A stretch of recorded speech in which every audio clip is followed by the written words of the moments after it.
Alright guys, welcome to the video here. What we're doing is a bunch of tires. But what I want to show you for this video is the process that I do to demount and remount a new tire for a semi.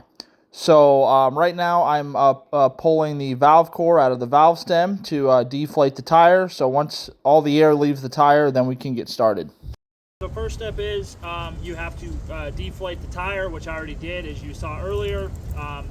Next step is to break the bead on the tire. A lot of the times you get lucky. A lot of the beads, they break on their own, especially if the drivers run with the tire flat. It'll break the bead while they're going down the road. But I'm going to show you how to break the bead. That's how I do it. I throw it down. Sometimes you get lucky and that'll break it, but in this case it didn't. Take my tire hammer here. I'm going to whack the rim. Okay, this side's broken.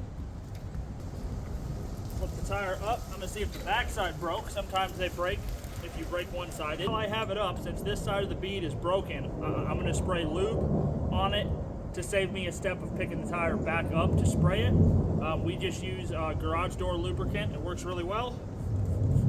So I spray around the tire. Now I'm going to drop it.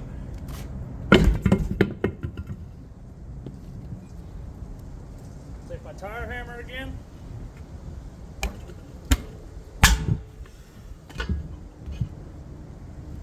That side's broken. Let's spray some lube. Now, my employer provides a super fancy tool for doing this. Most guys use bars. I don't use bars because I have this tool.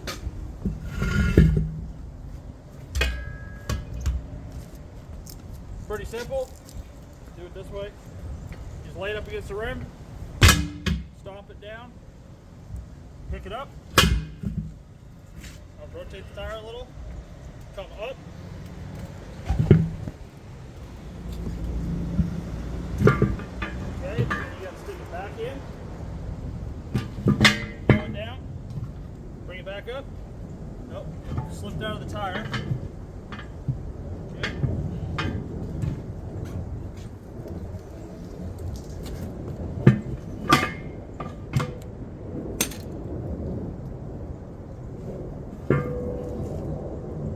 There's that.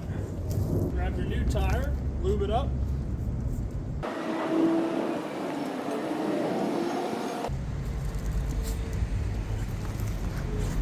Lay it on top. Now you kind of have to like hump the tire down. So this one is not going to go at all. This is super common when this happens. They won't budge. So this is what I do. A lot of people will take bars. A lot of people will stomp with their feet. I just use a tire hammer. See this ring? I don't know if you can see it. I'm just going to go around it and tap it down.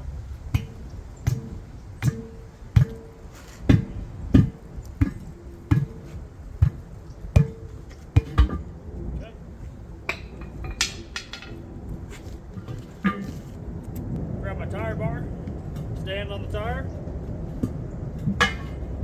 miss the hole.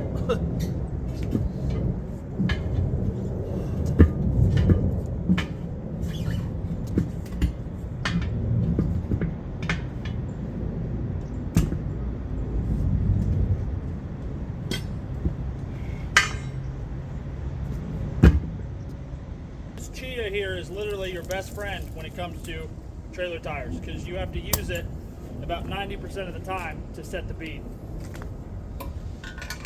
I say that and watch, this one will set on its own.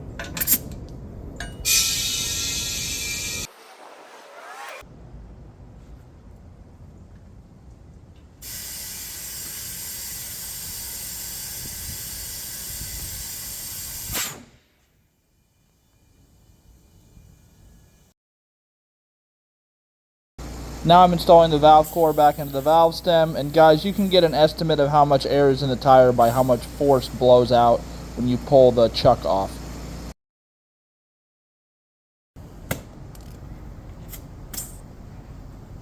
Alright, so so we're at about 91 psi.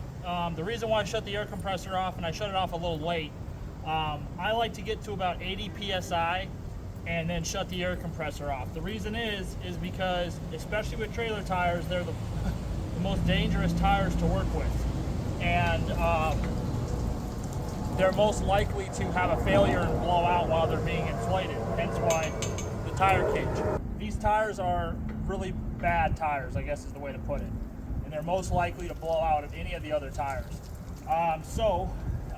We've had our blowouts that occur in the shop usually happen between, on the very, very low end, about 60 psi, but the majority of them blow between about 80 and 90 psi on reinflation. Sometimes you'll hear a tearing noise, a ripping noise. Sometimes they'll just literally blow out, but usually you will hear some kind of noise to get you, hopefully, a couple seconds to get as far away from the tire as possible. So, like I said, that's why I shut it off about 80 psi, because I want to be able to make sure I can hear any noises that are going on with the tire if it has any noises. Now I'll inflate it to 100 psi and the tire's ready to go back on. All right, guys, that's going to sum this video up. Thank you for watching. If you enjoyed this video, please shoot me a like and a subscribe. If you have any comments or questions, please don't hesitate to throw them in the comment section, and stay tuned for more content. Thank you, guys. Bye-bye.